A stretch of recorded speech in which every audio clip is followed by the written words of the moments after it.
할렐루야. 오늘도 말씀을 사모하는 우리 성도님들 위해 하나님의 은혜가 충만하기를 기도합니다.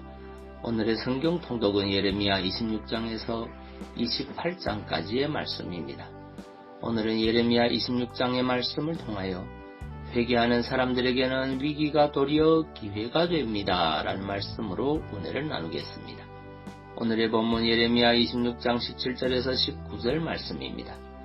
때에 그 땅 장로 중 몇 사람이 일어나 백성의 온 회중에 말하여 가로되 유다 왕 히스기야 시대에 모레셋 사람 미가가 유다 모든 백성에게 예언하여 가로되 만군의 여호와께서 이같이 말씀하시기를 시온은 바깥이 경작함을 당하며 예루살렘은 무더기가 되며 이전에 사는 수풀의 높은 곳들 같이 되리라 하였으나 유다 왕 히스기야와 모든 유다가 그를 죽였느냐. 히스기야가 여호와를 두려워하여 여호와께 간구하매 여호와께서 그들에게 선고한 재앙에 대하여 뜻을 돌이키지 아니하셨느냐. 우리가 이같이 하면 우리 생명을 스스로 크게 해야 하는 일이니라. 아멘. 예레미야 26장은 예레미야가 성전뜰에서 선포한 예언으로 인해 처형 위기에 처했다가 겨우 모면하는 사건에 대하여 기록하고 있습니다. 17절에서 19절은 백성들의 장로 중 몇 사람이 예레미야가 예루살렘과 성전의 파멸을 예언하였다는 이유로 죽이는 것이 부당함을 변론하는 내용입니다. 여기에 보면 장로들은 특별히 예레미야를 죽이는 것이 결코 옳지 않은 일임을 히스기야 시대의 역사적 사건을 일례로 들어 제시하고 있습니다. 본문의 장로들의 증언에 의하면 히스기야 시대에 모레셋 출신의 미가라는 사람이 있었는데 그는 예루살렘의 파멸을 예언하였습니다. 여기서 모레셋 사람 미가란 바로 미가서의 저자로서 히스기야 시대의 이사야와 함께 선지자로 활동하며 히스기야의 종교 개혁에 지대한 영향을 준 인물입니다.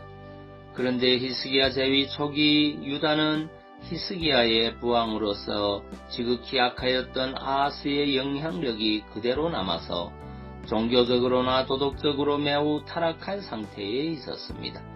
이에 미가 선지자는 하나님으로부터 말씀을 받아 유다 사람들을 향해 너희로 말미암아 시온은 갈아엎은 밭이 되고 예루살렘은 무더기가 되고 성전에 사는 수풀의 높은 곳이 되리라고 예언하였습니다. 즉 예루살렘 성이 파멸하게 될 것이라는 것입니다. 이 예언은 틀림없이 히스기야 제14년 곧 기원전 701년에 있었던 아수르 왕 산헤립의 유다 침공과 예루살렘 포위를 염두에 둔 것이 분명합니다. 참으로 히스기야 시대의 유다는 치명적인 위기 상황에 놓이게 된 것입니다. 그런데 성경에는 분명히 기록되어 있지 않으나 본문의 장로들의 증언에 의하면 히스기야 왕은 미가 선지자의 예언을 듣고 허황한 유언비어를 퍼뜨리고 있다고 진노하지 않았습니다. 그는 미가 선지자에게 어떠한 위해도 가하려고 시도하지 않았습니다. 그는 이 말씀을 인하여 도리어 하나님을 두려워하며 회개하고 구원을 간구하였습니다. 그러자 어떤 일이 일어났습니까? 하나님께서는 히스기야에게 이사야 선지자를 통하여 그토록 무시무시한 아수르의 손에서 예루살렘을 구원하여 주실 것임을 약속하셨습니다. 거기에다 죽을 병에 걸려 죽게 된 히스기야의 생명을 15년이나 연장시켜 주시는 은총을 베풀어 주셨습니다. 물론 하나님은 당신의 약속대로 예루살렘은 아수르의 손에서 구원하여 주셨습니다. 하나님은 예루살렘을 포위하고 있던 아수르 군대를 쳐서 하룻밤 사이에 18만 5천이나 죽게 하심으로 유다의 큰 승리를 안겨주었습니다. 여러분, 우리가 이러한 사실을 통하여 알 수 있는 것이 무엇입니까? 그것은 바로 회개하는 사람에게 위기는 곧 기회가 된다는 것입니다. 성도 역시 죄를 지을 수 있는데 그 경우 하나님은 죄에서 돌이키도록 위기와 어려움을 주시기도 합니다. 이를 감안할 때 성도가 죄에서 돌이키기만 하면 하나님은 그 위기를 거두어 주시고 도리어 은총을 베풀어 주시기 마련입니다.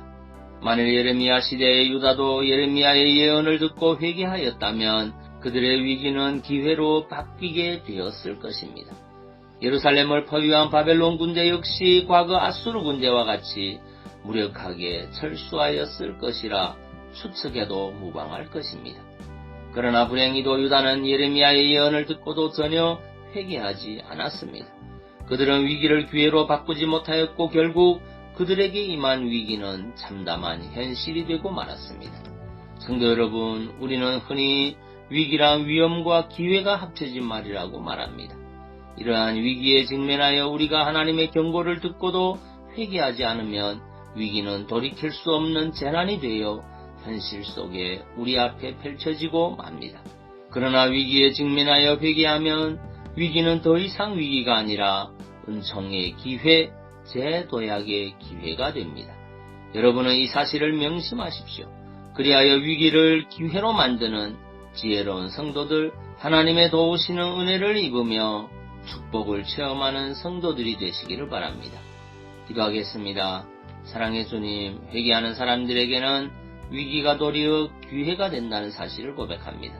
위기 앞에서 좌절하고 낙심하여 포기하는 자가 아니라 하나님 앞에 회개함으로 하나님의 도우심을 받아 위기를 기회로 만드는 성도들 되게 하옵소서.